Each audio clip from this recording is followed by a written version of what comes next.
Ladies and gentlemen, welcome back. It's the Summit 2, and we are in the early makings of the American division here for the Qualifier online stages. These teams are duking it out to try to get a one of two spots on the online phase of the Summit. So we're duking it out right here, early NA Dota at its finest, folks. Of course, this is presented by Beyond the Summit. I'm Coddle Guy, of course, but joining me, I actually have a special guest for the first time going to be by my side. He's been pestering me nonstop. And finally, I had to let him in here to get on in. It's Mr. F4L. He's here to bring us his own personal competitive insight and NA Dota knowledge. How you doing, my friend? Good. How are you doing tonight? I'm doing good. I'm excited. I'm glad you're here because, to be honest, my throat was kind of dying there for a while. And, you'll help me relieve a little bit extra pressure and hopefully make me look good. Hopefully. Might have a little bit of some thoughts, F4L thoughts.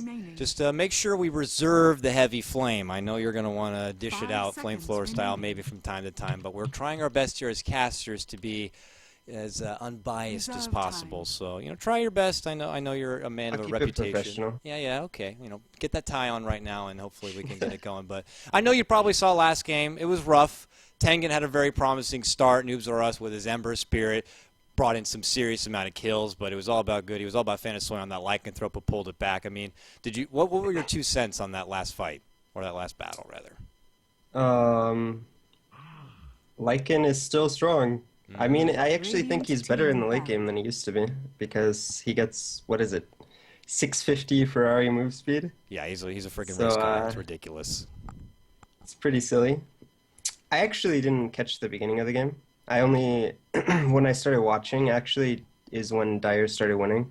But I think they actually just outscaled them. And then after they lost the Rex, being 2 Rex behind a Furion and Lycan is pretty unrecoverable. So yeah, it would have been pretty much dire straits for them to somehow pull out a team fight and bring it back. I mean, we've seen Earthspirits before with the appropriate 6-slot setup, being able to bring games back on the brink, but at that point it was just too much and it was just too rough for them. But here we go. This is a new game and a new opportunity for Tengen to come back. If they lose this one, they're out. Their Summit 2 life is over. No Earthspirit are going to move on to face Root Gaming and just try to get one step closer to the back end of this qualifier bracket. But look at this draft, man.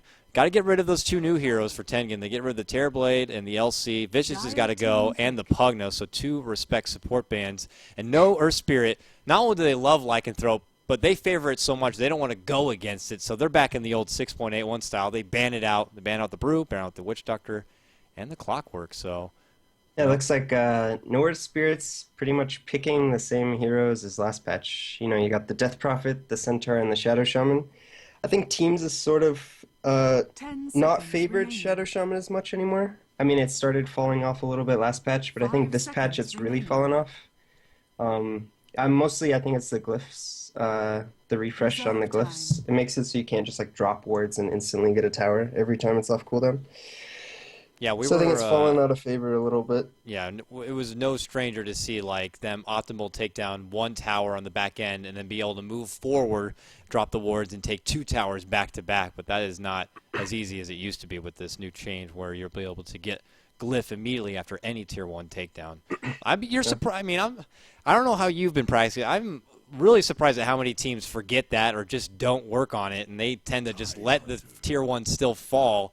And they're not hitting the glyph button, and it's frustrating. I know I'm terrible at it, but in our scrims, it's happened a couple times, and you're always like, "Oh my god, we just."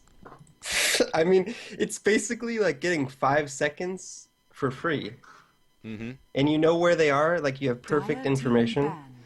It's actually really nice if you do it, but I mean, it's gonna take a little while to get used to. So yeah, it's old habits never die young. I guess you could Interesting Medusa pick. I'm kind of torn on this hero. I think it has a lot of potential.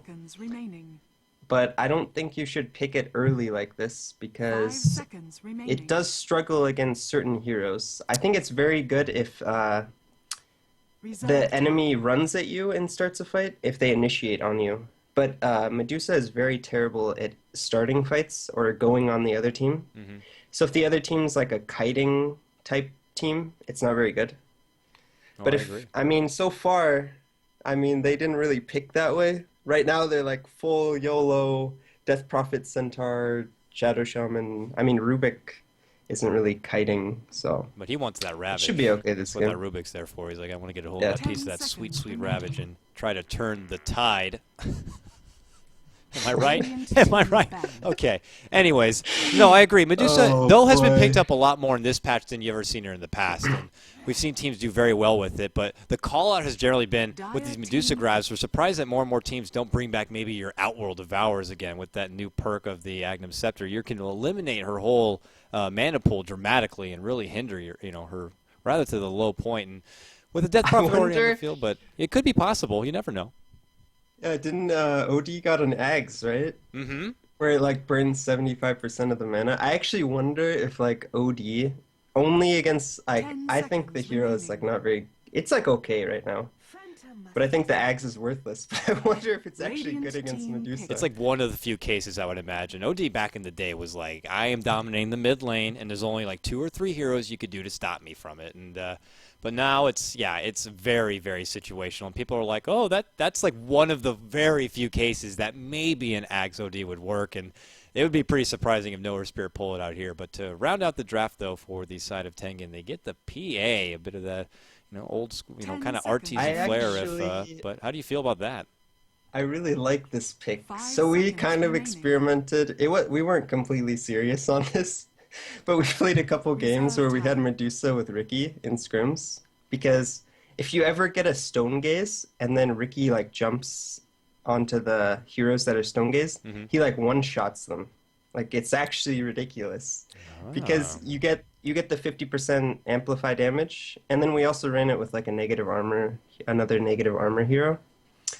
So that is kind of interesting.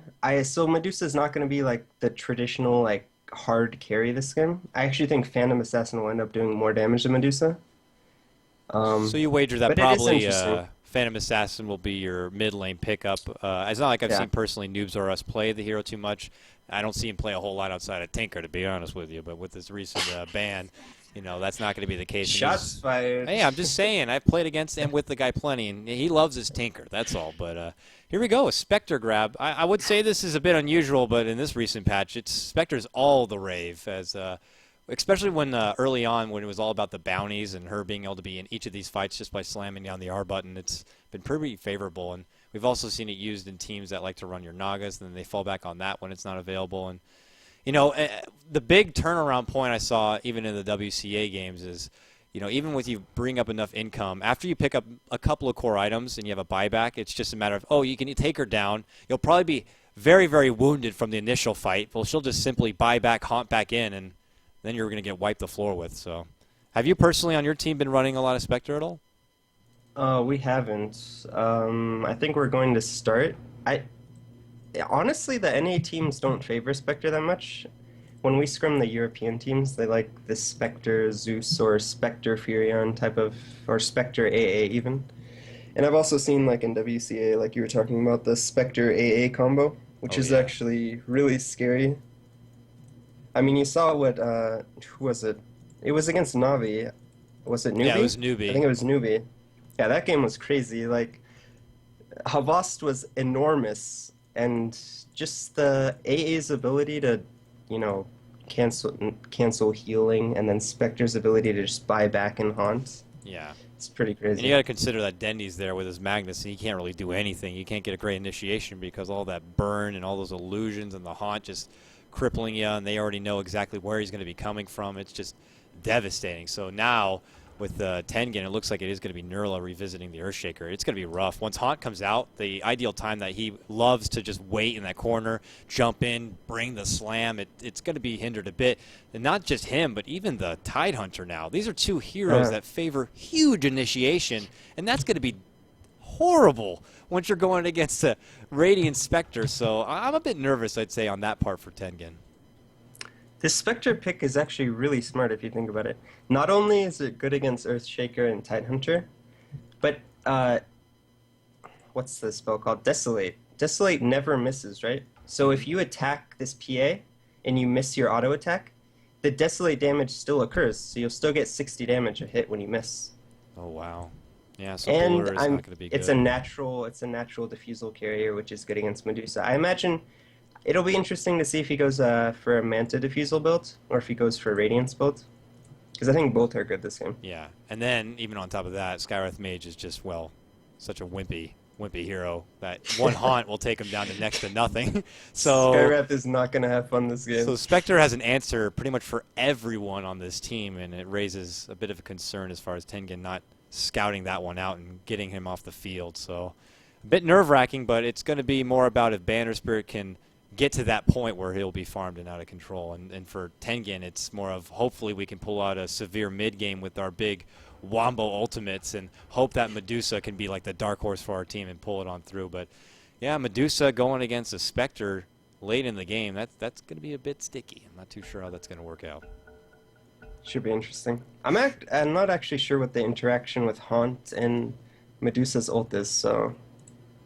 Yeah, that is a good question. Well, maybe they're favoring that they can get a good jump in, lockdown, and hopefully the Stone Gaze by that point will trigger on anyone looking at the ugly thing. So hopefully they'll get it going. But let's go ahead. I'll also go ahead and start some classic introductions here. I'll lead up on your Banner Spirit side on your Radiant team. It's CSO. He formerly played your Nature's Prophet. Now he's going to be visiting what I would imagine being your offlane Centaur War Runner. Right behind, he was the MVP of the last match, most certainly. It's Fanasoyan, also known as Goody. He's playing your Spectre. He's got the fabulous sword as well. Right behind that, we got Glacius. He's now playing your Rubik. We got... It looks like we got a engagement. Oh, yep, they go right for a tiff. They did this last time, but they didn't get the first blood. They want it again. And again, it's on Goody. And Goody just walks through the trees and again slips right through him. And no, it's going to blow up in their face. Nurla down the first blood. Oh, this is two games straight.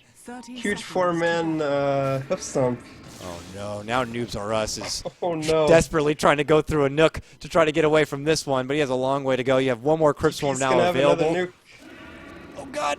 Oh, one more auto. God, no. Oh, no. That's a incredibly rough start for Tengen. Oh, and now the horn sounds.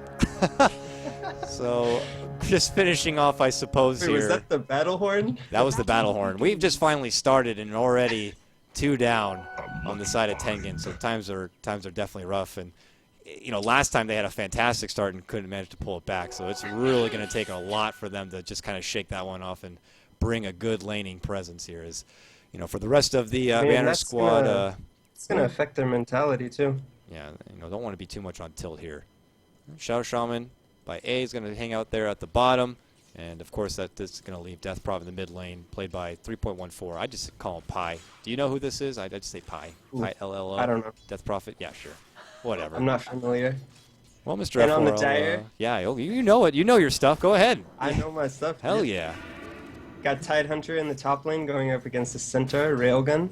In the mid lane, we've got Noobs RS on this PA.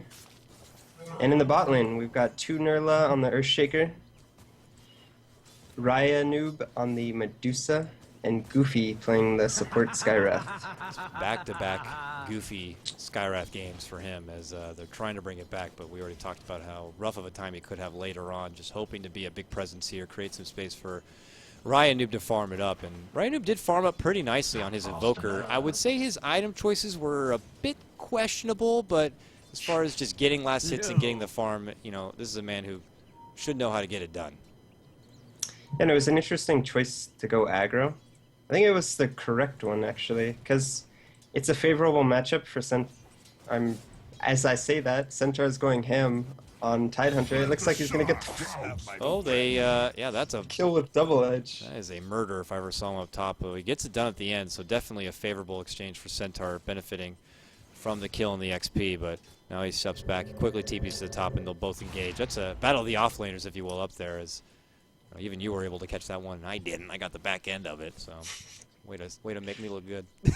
Oh, no. It's all good. And, like, now I look stupid. I just said Tidehunter as a favorable matchup against Centaur, and then Centaur ends up killing Tide.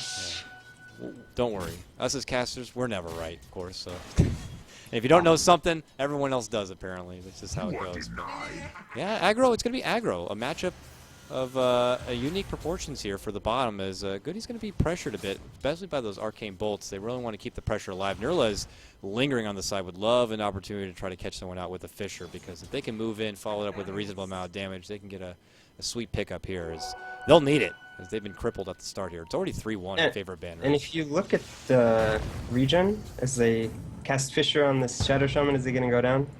That looks He like does he's make fine. it out, but they return fire. They see Rubik instead, who tried to go for a telekinesis, and he'll take a few more right clicks. One more. Boom! Got it done. It's Goofy.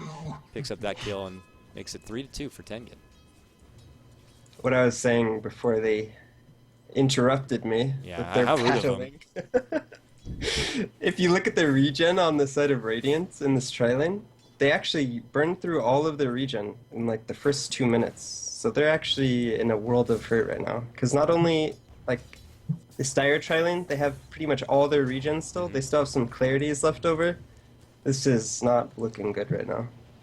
Worthy to point out. So definitely Banner Spirit were not expecting to be in this kind of a bind here with getting so much pressure. They were banking on the fact, I'm sure, that Fantasy was going to be able to build up a significant amount of farm early on. But now, keeping the pressure, this allows the Medusa to instead build in some CS. She's at 7-4, but still Fantasy holding on 10-2 for him, touching base on the mid lane. Death Prophet, the leader of CS right now, 23-5 to PA's 14-1. She's constantly zoned back by those Crypt Swarms. So, man, PA, I mean, really, is there anything you could do at this point to just try to bring the lane back in your favor, aside from maybe get some help from your outsources here, as Nurla does take a... Oh, nope.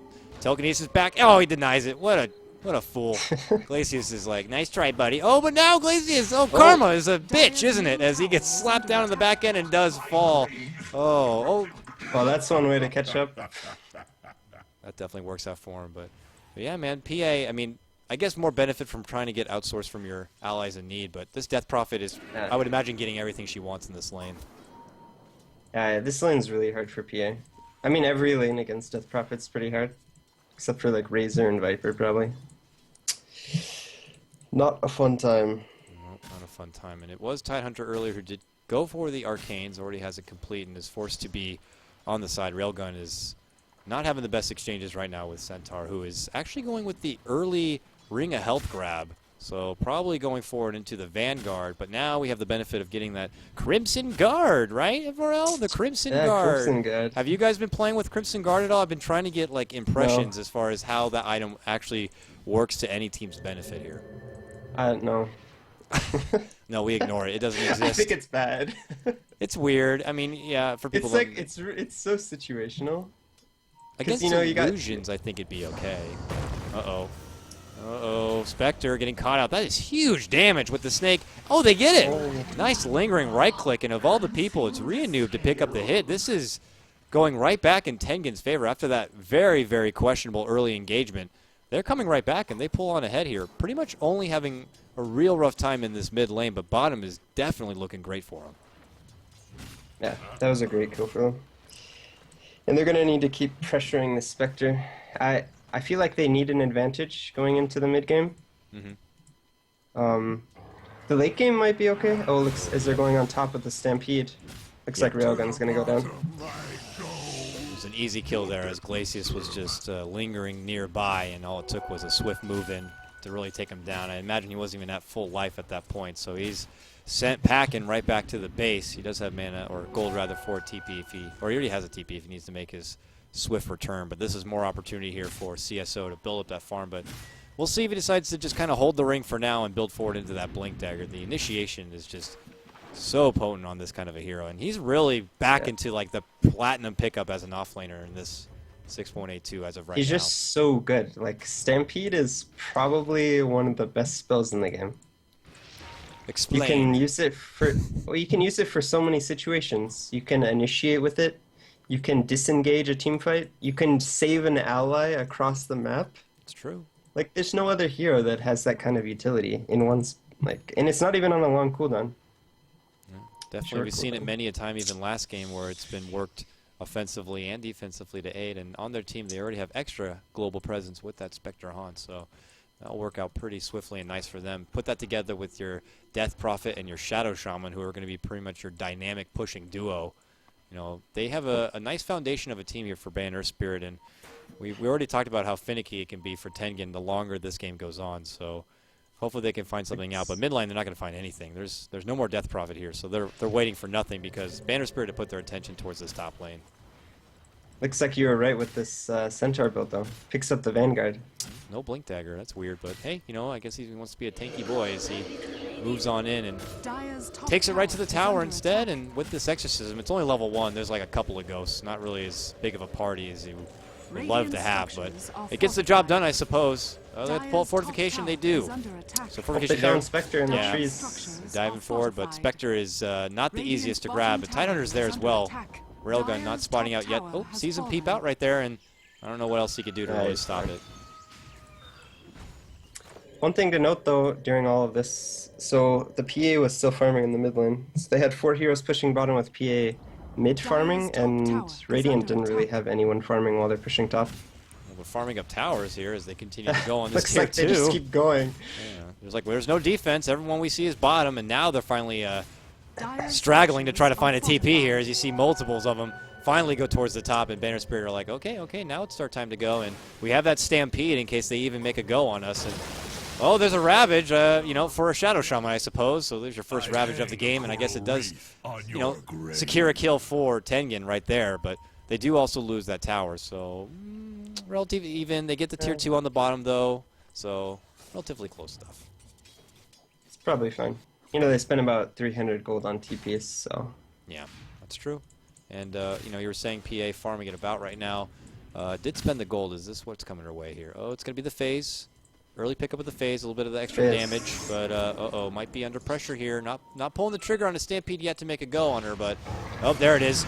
They jump in, they see that it's going to be Goofy right here. They want to slam it down, and yeah, he does not stand a chance. The Birdman flies to the earth and will not be living on. It's now going to be 5-5, but more pressure to come here as now Shadow Shaman, he's not 6 yet. He would love to have his wards here, but they're going to just continue to add pressure on these towers. Dire's middle tower is under attack. I'm a little surprised by this phase pickup. It's not really common anymore. It used to be like the builds, and then... Was it getting like Battle Fury early, more of the common to get like the early start on? Yeah, it's like the Treads Battle Fury. It's more common now. Wow, he's eating big damage because he doesn't have like those kind of a Treads to soak it up. He eats hard. And now CSO might be caught out. Shadow Shaman also very low. They actually exchange a kill for a kill as PA goes down, but they make it a 2-for-1 in the end. Tengen come out on top, but not by a whole lot, losing their precious PA right there. But they would love to be able to make more out of this as they try to get their first licks in on this tier 1 tower in the mid lane, but I don't think they're going to have enough oomph to take it down. So still, you know, Banner Spirit, they're finding farm elsewhere. This is the space that Goody needs to farm on this bottom lane. He also, is he going Vanguard as well? Maybe go Vanguard and Spectre. It's all about the Vanguards, I guess, this game. I think Banner Spirit is completely fine with this. I mean, ideally, they wouldn't like to use these heroes. It looks like they're going on this Death Prophet. Yeah, Death Prophet pulls out Exorcism, but there's your Mystic Flare to burst her down, and they make it worth their while. Noob actually on a killing spree on this Medusa. It is working out pretty nicely for Tengen because they're going to be banking. And on bottom, Noob's RS is going on Goody. Oh, nice eye there. Stampede, dude. Turns the corner. Nope, trying to juke and jive around the trees to get away from this, but oh, one more Blink Strike if they can get it. Come on, buddy. Oh, Dagger gets it done. Spectre just disappears out of thin air. No real death animation for that hero. They need to work on that one. Oh, man, it doesn't stop, not human. They're looking for more. Nurla scouting it out here, but there's your swift TP from Rubik. Oh, nope, rejected. Fissure going to come in from Nurla from far away and secures it. So just when we thought Banner Spirit were getting the best, especially in that top lane area, Tengen fire right back. Get a couple of sweet kills. Their Medusa picks up a couple of kills, and now they're ahead 10-6. Not too bad, I'd say. That was a pretty good fight. They need to. They need to get these leads in the early game, though, or I'm really worried for them.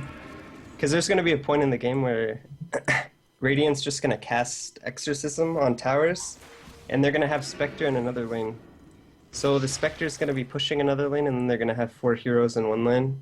And then, I don't know, they have to be very far ahead at that point. Because the group of 4 heroes can just stampede and run away. And then if they get engaged on, they can just haunt while their other lane's being pushed, so... A fair point indeed, and for Noobs or Us, it looks like the next item up on the docket's going to be the drums, as he needs a little more survivability. It's a bit of a flimsy hero here, even with the benefit of Blur as he levels it up to 3. It's not going to really hold out a whole lot here, as he might be pressured heavily. You got your Exorcism, of course, and the heavy burst that can be dished out, even your like Fade Bolts here and there, and of course Centaur doing a good job with the initiation. Doesn't even need to go for the Blink just yet, but he has a Buckler, And Death Prophet has a buckler. I'm imagining Death Prophet's going for the mech, and he's going to actually go for the Crimson Guard FRL. Crimson Guard Dota. It's very much real. It has to be. I mean, what else has he got to do? Yeah. There it is. Crimson Guard. Stylish and a great utility item, I suppose, as they're banking on the fact that, you know, they consider it like the pipe of physical damage, and there's your mech also complete. So a lot of utility for this team. If they want to death ball it out, they're going to have a lot of sweet auras and a lot of sweet activations to keep them alive, I guess. I mean, it's certainly a good item. It must be good if they get it, right? Uh-oh, jump in Ravage. They catch out Shadow Shaman. He quickly gets taken down. A fire back, though, CSO wants to move on in. They're trying to trade at least a support for support. Nice lockdown with the Stone Gates. Holds him in place briefly, but not enough to burst him. There's your Crimson Guard going to work. Oh, prevents them from doing any additional damage for the temporary time. And now Tengen are kind of doubling back a bit. They only managed to walk out of that fight with the one support takedown, and really Death Prophet can't follow it up with much else, as it's only a level 1 exorcism. But there's your Fissure, actually catches CSO, locked in a corner right here. Crimson Guard not available if he needs that extra soak, and there's your lingering dagger coming out from Noobs R Us, gets it done. Railgo, though, here's your Haunt Goody, makes his debut into the fight, cleans down one, and on the retreat out here, Tengen are not going to get caught with another, but Spectre happy to just go ahead and pick up a kill for himself. He's at 2.6k. It looks like he's bull rushing for that Radiance. A bit unfortunate, that fight. The Centaur missed both hoof stomps that he casted. Although I guess that's what you get for not making a blink. Yeah, that's true. Then opting for the Crimson Guard. Although if you that fight, they were doing no damage to the Death Prophet and Centaur when they had the Crimson Guard activated. That was insane. Take notes there. Maybe it's something you guys can incorporate. Yeah, I'll take notes. In your future matches, hopefully. As of course, if anyone didn't know, F4L is part of the new, Turn My Swag On team, right? Something like that. Something I don't think we have a name. I don't know. The name is not really there. That's not what's important. A talented group of individuals, yourself, Ryu, Boris, Liesel, of course, they're going to be already in the online platform that these teams are duking it out to get a spot in as they continue to pull it on out here. It's Earthspirit, though, that are ahead in this series. They need one more win to secure the right to move on here and get that much closer to joining us over here on the Beyond the Summit house for the LAN finals. Be fun times. Don't you want to get here? Don't you want to hang out? Yeah. I mean, I hope so. Yeah. Practicing like that. All right, well, pull on back right now is, we'll see Shadow Shaman does get his level 6 now, so we could potentially see Earthspirit looking to pull more of their heavy push assault here. As I say that, they pop the Exorcism and put attention on this Tier 1.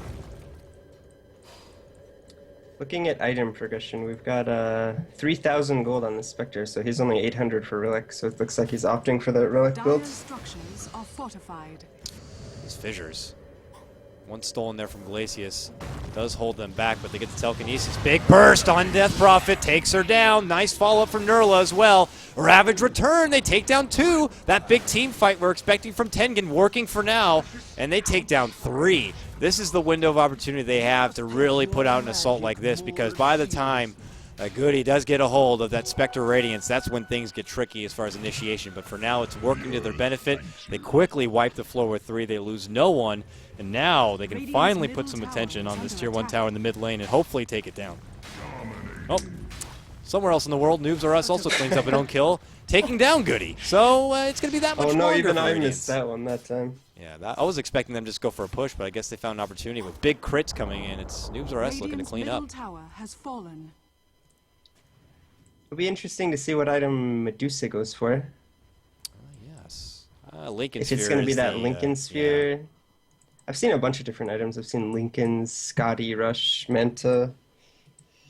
They're all good, I think. Well, let's go through it here. Lincoln Sphere. Like, really, what's going to help with this game? Fade Bolt, maybe a telekinesis. I mean the Hex, right? The Hex, when they eventually get the Hex. Yeah, the Hex on Shadow Shaman works good. But overall, just the extra resources that can help out with the Mana Shield's nice. So yeah, I suppose the Lincoln Sphere would be the safe bet, but she's already going already for a reliable Yasha. Like the Manta. Yeah. Now, it could be just reliable Yasha. She could preserve the Manta for a little bit later. You know, who knows? Like, I can't predict what the hell these people do half the time. Crimson Guard is like Exhibit A of that, so. Well, there's your mech now complete on your Tidehunter, so now a little bit extra sustain and help on the side of Tengen. They could have certainly used it, but they need to really take advantage of this window of time, but you know, hopefully it's not going to be a bit of deja vu for them. It was last game before you tuned in that they were well and far ahead. It was pretty much a similar lead here, but even a better one, I guess you could say. Noobs R Us on his Ember was at one point 10-1, but hopefully they don't let this one go. But I've seen many a times, even last night with that Death Prophet, it was the worst experience of my life, but regardless, the Death Prophet was the one to bring the game back. And, even from like the brink of elimination, in a 10 to 15K deficit, it doesn't matter to this lady. She can just pull out the prominent late game exorcism and take your base back. Looks like we're going to have an engagement on mid as they smoked. Oh, a dagger to the back, and a concussive shot, and a fissure. They're trying to burst her down. Oh, Mystic Flare not going to catch as he does manage to get her out. And now Tengen second-guessing going for a counter initiation. As the Haunt does come through and Goody does commit to this, it looks like it might end up being a stalemate here. As Railgun not committing a Ravage just yet. Wants to wait for a better opportunity. Meanwhile, top lane, it was Centaur trying to scurry back this Medusa just a bit. Still no Blink Dagger by him. He actually looks like he might be building the early makings of a hood, potential pipe, kind of get up to prevent all that heavy magic damage to come from Tengen. Yeah. I really can't say that I approve of this. You really need Blink on this hero. Like, it's an absolute necessity. Maybe he's just going to have so much trouble hitting hoof stomps. Maybe they feel the fight's going to be coming to them, and they'll just kind of all pop all these items. A mech, a Crimson Guard, and a pipe. It's going to be a festival of auras just kind of all over the place for their team to try to sustain and live out the heavy assault that could be coming their way. But Centaur's like, I'm out of here. Has the intuition that maybe something's coming his way, and he was right. So he heads on out as they're looking to scavenge and find anyone. Space created. Indeed, sir. Indeed. Math space as Death Prophet here. Mechanism had already been complete, and now has the point booster. Point booster. What is that for? Head in for that, I mean, it's got to be a Bloodstone, right? I guess so. I'm not a big fan of Bloodstone Death Prophet personally. Either am I. I think there's just better items you can go. Like, Heart and Yules? Shiva's Yules. Yeah. No, doesn't want to go Yules race being the car. main one. Yeah, he didn't even go phase either. This is a really unorthodox Death Prophet build. Now look at it. Tranquil boots. Normally it's like it's the phase and the Yules for the extra move speed. The Yules also sets up for the easy silence follow up. Sometimes even the drums. Yeah, but I don't know. This time they're favoring something completely different. I hope this doesn't come back to bite them in the ass, as their top tower is going to be taken down here. The fort was already used, so they did glyph it.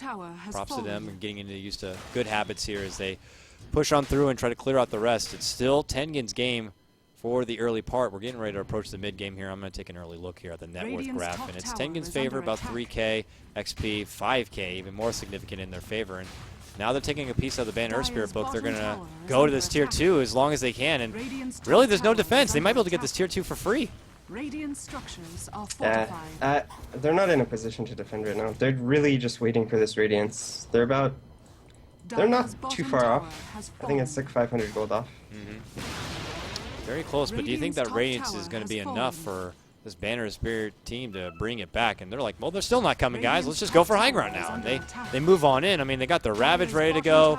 Medusa is dealing with a reasonable amount of damage. Noobs R Us is right there, and he's got BKB, so he can live it up right now. And now finally they're rotating in. Rubik first to the scene here, gets telekinesis, and they're trying to slow their roll. There's your silence. It does catch on a couple of them, and they bring the tower already down to about a quarter, almost a quarter life, a third life right there. And now they're like, okay, we got what we needed out of here. Now let's get the hell out of here. We don't want to overstay our welcome. They migrate, I guess, to the mid lane, and they're like, oh, we'll go for this one now. I think PA just picked up a BKB. I'm not sure if we knew that.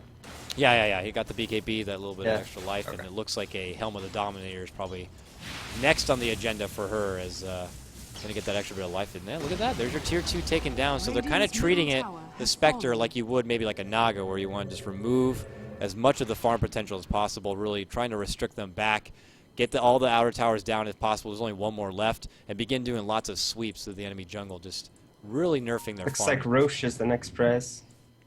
Hell yeah. Maybe. Let's party. Railgun's in first. Yeah. How do you now?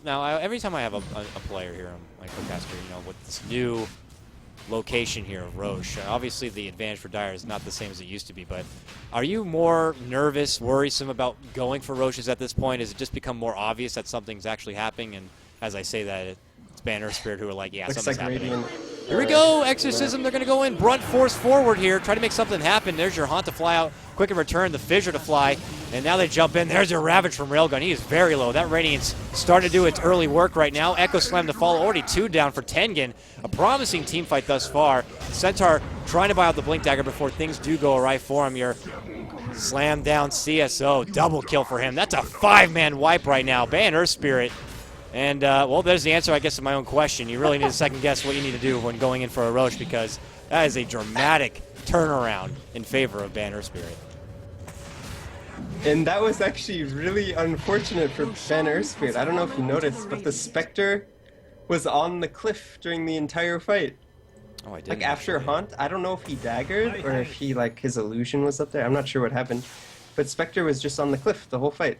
So Spectre wasn't even doing any damage with his actual hero. I mean, the burn on Radiance and stuff was doing work, but...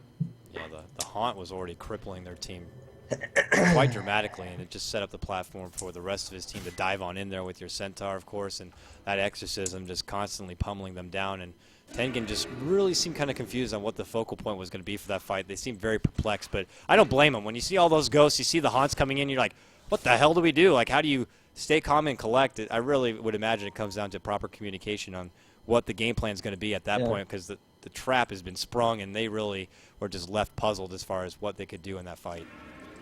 That's honestly like an example of the biggest difference in the Roche change, is they're going to go on Gideon for an easy pickoff. Easy. Just the Aegis, however. Can they get him a second time here? He's going to Desperate Dagger here, but he can't. He gets immediately stunned about, and, well, that Roche advantage is, with the Aegis, is quickly taken away. That Roche fight was only possible because of the change to Roche, like the location. Now Dire doesn't have an escape out of the pit. Before, you know, they would just, like, leave the pit and go up onto their hill towards Ancients. Now they walk out and, you know, there's nowhere to go. Yeah, it's rough. And even, like, little things also, like being able to purchase in the pit is no longer existent, so... It's just rough stuff, and probably part of the reason we don't... You were talking about Shao Sham not being played a whole lot, especially on the Dire side. It's just not as easy to kind of sneak into that pit and get something going, so you're left to like, oh, we'll just kind of get a different support instead. Maybe someone who can offer a little bit extra burst, like your Lions or what have you, to be able to take care of someone like a Death Prophet. But they're looking to make it work for now, and Tengen, they want to go ahead and eliminate the last outer tower here. It's on the bottom, but there's 2 TPs. They don't see these TPs, and they got to be careful. Rubik, Stampede forward, helps him get the good telekinesis pullback on Ryanu, but Ryanu quickly pulls out the ultimate here. So they have to be careful not to get caught out. Ravage sets up for a good takedown on Rubik, and they get it.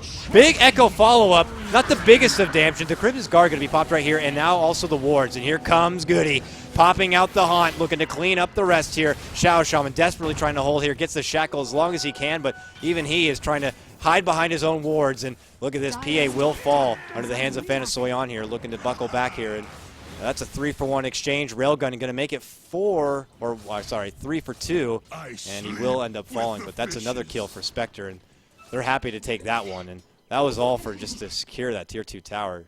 Very rough for Tengen.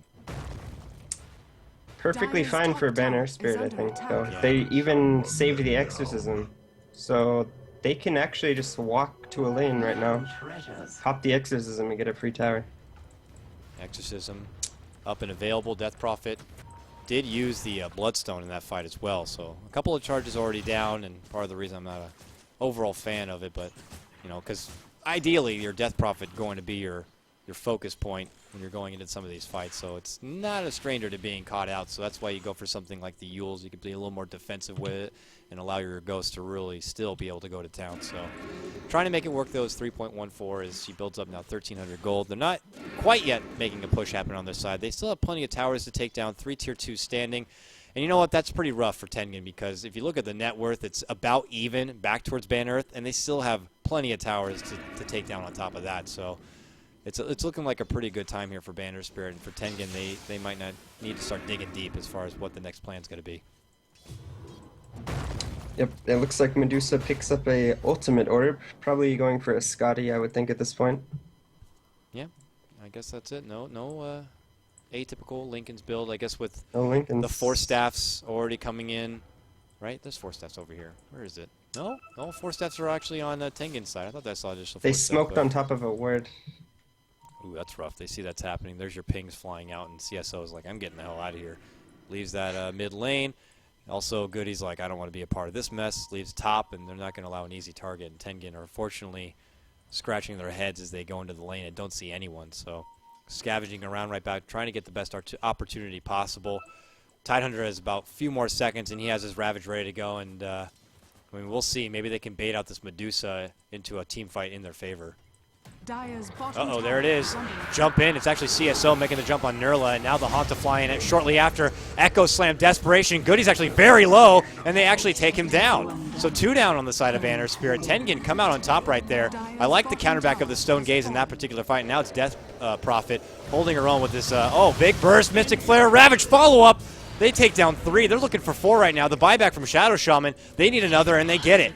4 takedown here. They only lose Nurla on that Earthshaker, and Tengen come out on top of that fight. That worked out very nicely. It was a shaky start there, trying to catch anyone with the smoke, but it ends up working to their benefit. The bait, I would suppose, on the Medusa works to their favor.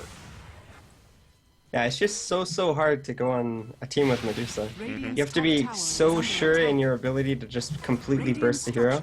Stone Gaze is just crazy. Noobs R Us is trying to die for support, but it's coming back to bite him in the ass as he quickly gets thrown up and then shackled down, and finally they turn their attention towards that tier 3. They get it done, but they see that the Spectre is going to be right back up. Now, it doesn't have the Haunt, but they're quickly TPing over. They love to get hold of someone if they can, and the long ball dagger is not going to be catching on anyone, and they just quickly get out of there. The smart choice, obviously, by Tengen. I mean, they do come out getting a tier 3 at the end of that one and winning the team fight, so it does help them out a bit, brings the net worth slightly back in their favor. But I feel like if they really want to be secure in this game, they're going to need at least 1, maybe 2 more team fights like that. Yeah. Yeah, it's definitely a good team fight for them. Hopefully Radiant learn from that team fight, maybe play a little bit more passive. I think they have the better late game, I would say. So I want to see them take fights more slowly. I don't think they should be using this Centaur necessarily to hard engage. Because, I mean, that's exactly what Medusa wants. Medusa loves fights where the whole team just runs at her. Yeah, and we saw it work out very nicely there. But it's not every day we see not only just a Medusa play, but now a Medusa going toe-to-toe with a Spectre. It's really hard to say on paper who would be the favorable matchup. I mean, overall team impact, and I mean, Spectre would be nice, benefiting from being able to farm elsewhere. You got your buyback and Haunts that work out much better than anything Medusa has to offer. So I would maybe put a slight edge towards Spectre for their late game, just based on something like that. I mean, we even see Spectres from time to time go for something like a refresher, just to be able to have that second life and have that second go at the whole team of Tengen. So we'll see if that's going to be something to fall back on. He has a DD here, and he's just going to continue to farm up his own jungle. He's got a Yasha on hold. Could be holding it reliable. Could just be going for a Manta. But no Diffusal yet. This was something we were, considering that maybe she might go for, but not as of yet, as push is going to be coming in from the north here from Tengen. Looks like Death Prophet picks up the Yule's Scepter. Better late than never, I guess. Certainly is. As he sits on 3 Bloodstone charges. Yeah. Now just hasn't like been the most effective collectible at this point. But here we go. Fade Bolt going to fly out right now. Ray Noob is just flirting with going up in the high ground. And for a lady who loves to fight, go ahead and bring it, she says. As if you try to make a go on me, I have the cavalry right behind, ready for their blink in. But, as we saw in the newbie Na'Vi kind of a lineup, if they so choose to turn it, Earthspirit could just pull out the Haunt and then try to make a go at him, and there's going to be no blink. There's going to be no initiation that they can really offer. So for now, just a slow siege from the Medusa alone. There's your lift. Dagger flies out on Rubik. He's not going to get the crit, but there's your Haunt, so there's going to be no more blink in. They're going to have to run in if they want to make something happen, but Railgun already got in there, and there's your BKB going to be popped. Big Echo Slam. Does catch. They're trying to burst down Death Prophet, and the Exorcism is going to be off the field. They trade 1 for support for it, but Tengen are happy about this. They're going to pull back, reevaluate, but no, Nurla is not going to be so lucky to make his way out. And now they're looking to turn back. They want to clear out supports here. PA looking to clean it up, and he gets a double kill. Now they want Rubik. Rubik going to be pushed well behind, but they need to focus fire maybe on some of these towers instead. But no, Goody muscling right on through, wants to take on Railgun, and Railgun falls. Now he wants more. Noob, Desperation, pull out TP, and does make it out. It's a 4 for 2 at the back end of that one. Earthspirit coming out on top, and well, with the foundation of Exorcism and wards on the field, it's proven to be still troublesome here for Tengen. And, wow, for their moment there, it looked really promising, but unfortunately it They just overstayed their welcome just a little too long. If they should have just backed when, I think they had traded like 2 for 1, I think. Mm-hmm. But they had blown all their ults, and then Spectre went back to base to heal, and then when Spectre re-entered the fight at full HP, I mean, there was just nothing they could do at that point. And I believe it was also the Death Prophet bought back. I know they took her down the first time, so it must have bought back and came back into the fray off with something. But oh, there's your Scotty now complete, and it is Goody is going to go right for the Manta.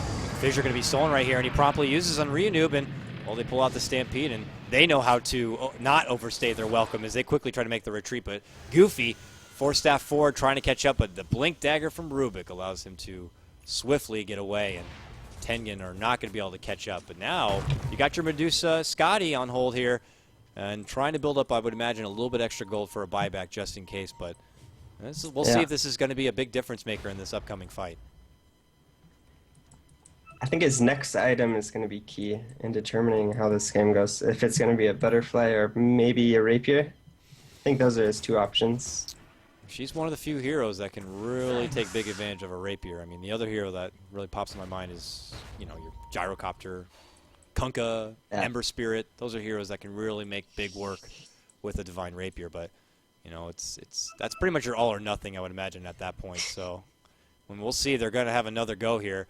They know that maybe some items are on cooldown, but actually not. Everything is up and available here for Ban Earthspirit. They just really want to be able to cripple and get a hold of a set of racks here. But all ults up and available here from both teams. We'll just have to see which team wants to engage first. If Banner Spirit want to try to take Tengen from outside the base, or if they're going to have to just wait and hold it out. But no, we're not going to see that. And there is a DD at the top. This could be a game changer if Tengen do scout it out, but they don't. Looks like they're looking at Roche. Yeah.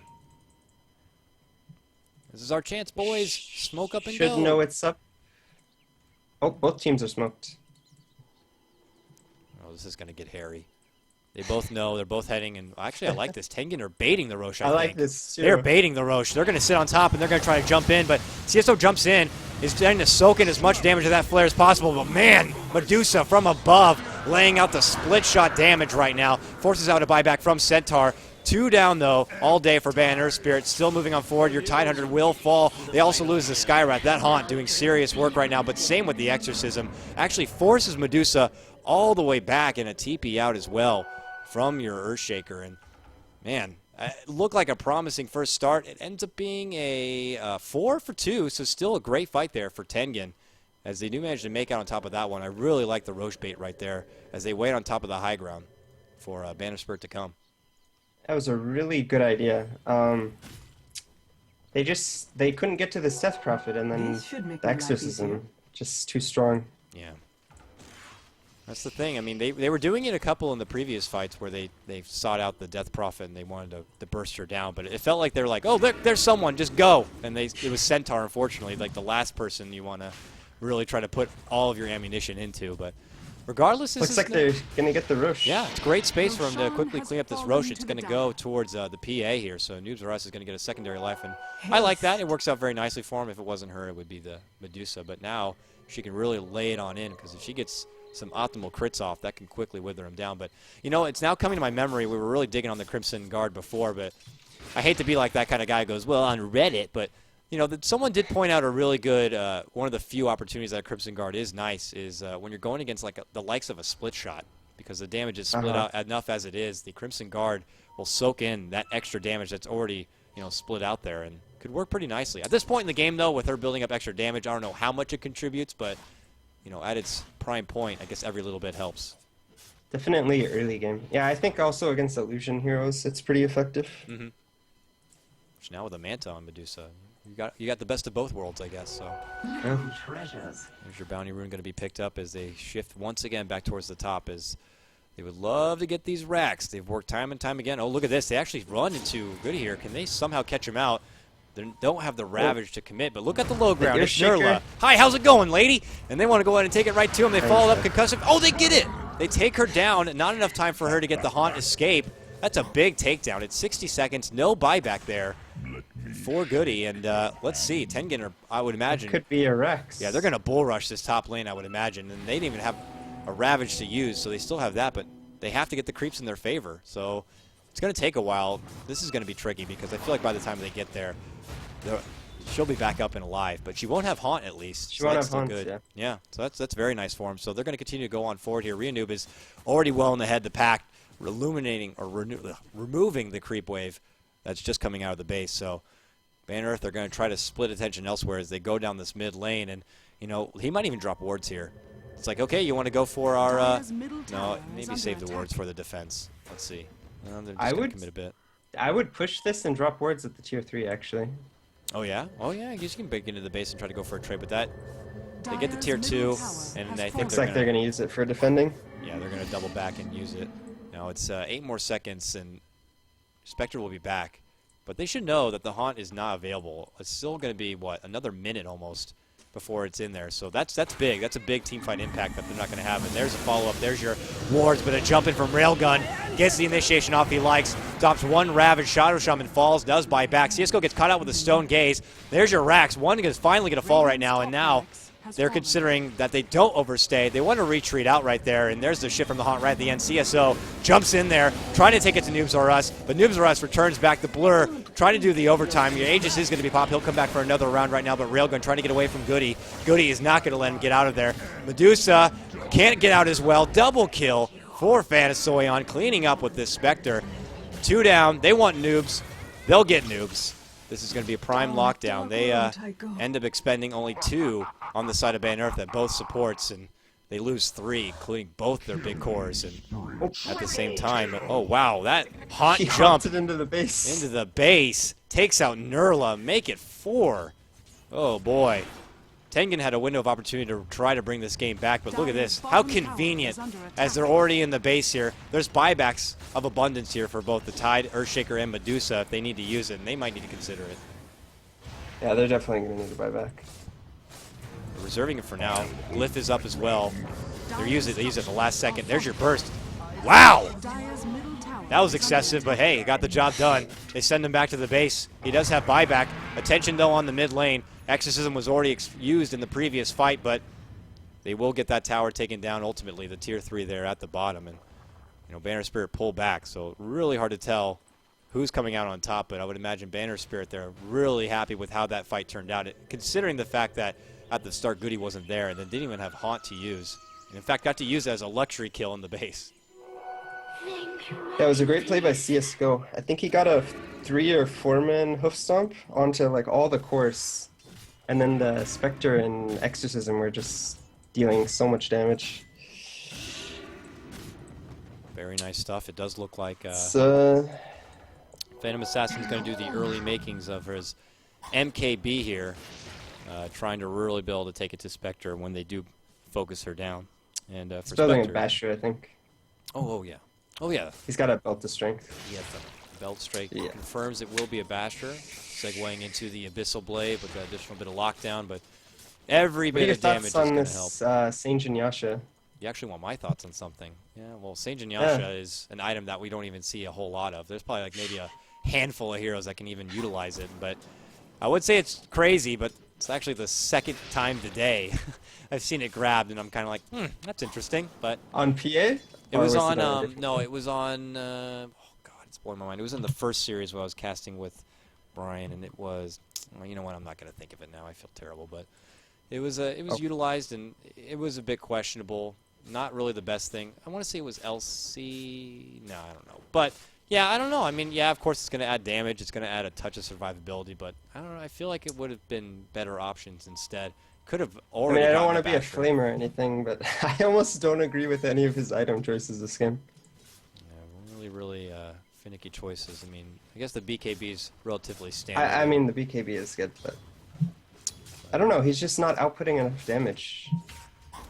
You really want to have that big one-hit KO kind of strike at this point in the game, so you can at least eliminate out maybe like a Shadow Shaman in one swoop, but not really getting that opportunity, and would love to benefit on a lot more farm and being able to get to that pinnacle point, but it's proving to be a bit troublesome for him right now. As Tengen do break the first base here, taking out that one Rax, the one range Rax there on the top lane, but that's not going to be enough to really, you know, hold this game for him, as Banner Spirit have plenty on their side to take out the waves and kind of keep these pushes back. Yeah. Let's go see if what item progression we have on these heroes. Looks like Dusa picks up a Mjolnir. Interesting choice. Well, that escalated quickly. I didn't even notice the Maelstrom grab it. Just right up Mjolnir. I think he bought it in one go. It's an interesting choice. It procs on Radiance, so it's actually going to proc, and it also procs on Exorcism Ghost. So he's going to get lots of procs from the active ability. Use that on himself, I would imagine, right?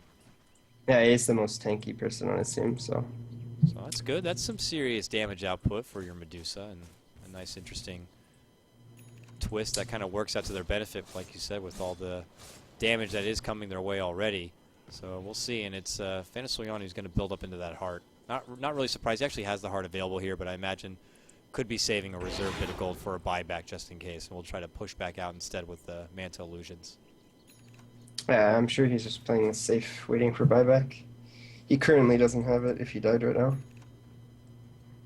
Got a little more time. Roche, this is actually going to be a big timer here, so it's going to be quite a while. They'll start scouting it out, but it will be a bit of ways before Roche is going to be ready to duke it out with them. And is that 3 minutes?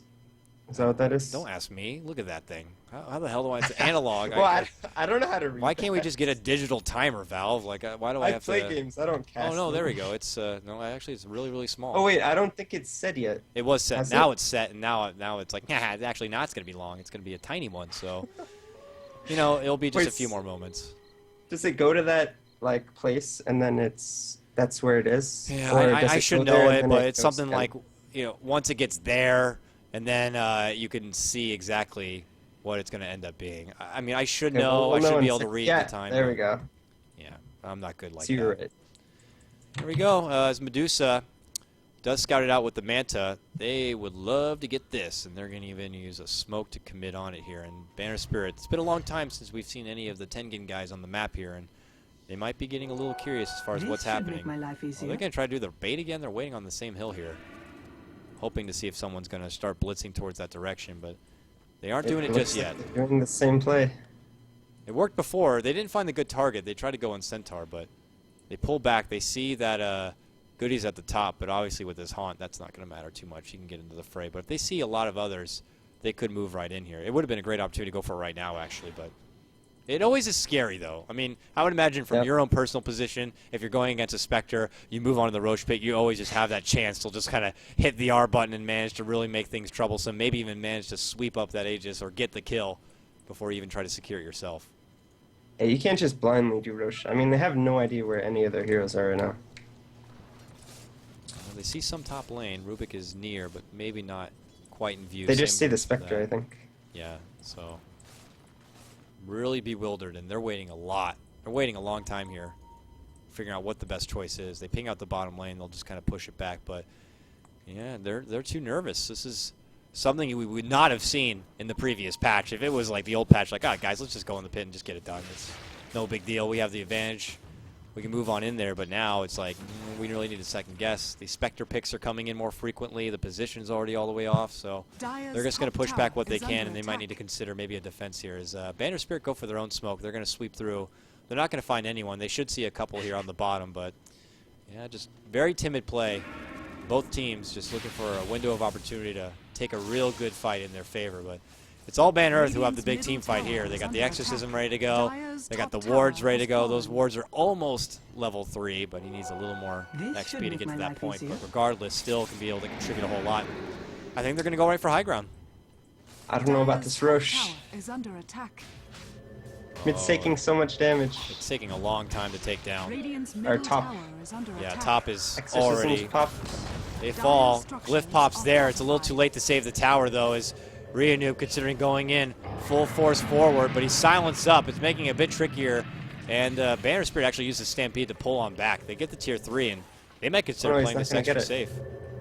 They do. They played safe, and they peace out. They get their tier 3, they get their small objective, and they walk away. I mean, they commit both the Exorcism and the wards for it, but, you know, it pulls Tengen away from doing that Roche, and they see that, and they're like, well, now they don't have those abilities. Maybe we can go for Roche, and it looks like that's what's going to be the plan. I don't know if they can contest Roche anymore. They use Haunt and Exorcism. They certainly can't, but at the same time, Tengen used some TPs. So if they go right back towards top, they can't get up there quick enough. And there's your Rosh. It's going to fall. See who has a TP right now. No one has a TP right now. And it looks like it is going to be Medusa who picks up the Aegis. And of course, Noobs is not going to Swiss the opportunity at grabbing that cheese. Anyways, they shuffle back up to the top lane. Tier 3 is already down, and they're slow sieging this Rax here. It's already as low as it is, and you have to quickly take it down. So actually, we're relatively even now as far as base standing. Is 1 Rax atop for a 1 Rax atop, but what is it? That was the both range too. So that range, so even here. A lot closer game than the first go around, but I'm sure Tengen are not as confident as you'd like to be. Yeah, it has. It's becoming quite recognizable that both teams have the formula to bring the game back in either favor. You got huge team fight impact coming out from Tengen with your Ravage, Echo Slam, kind of a follow-up, and the silence works well. And of course, Medusa, your pinnacle point, and even a PA. But for Bay and Earthspirit, they're pretty much putting most of their eggs in the Spectre basket, but they also have a lot of big push with your Death Prophet and with your Shadow Shaman. And of course, the big initiation, that global stampede from Centaur helps out as well. So it's hard to really say what team comes out on top. The longer it goes, the PA will be able to get that damage. The Basher is now complete, and 3.5k could be rough for Banner Spirit if they do get a good opportunity to take a fight. Yeah, I think Dire edged slightly in this late game. It's got to go 15 more minutes though, because I think they need Refresher on Tide and then a damage item on this PA. Oh yeah, the Refresher would definitely be a big pickup.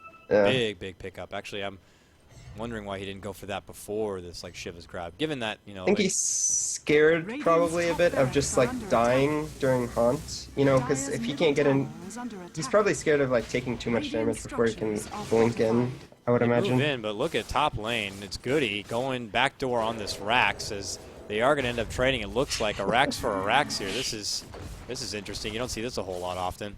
As a backdoor, he actually commits all the way too. Throws out. Did he just do? No, he didn't use Haunt yet.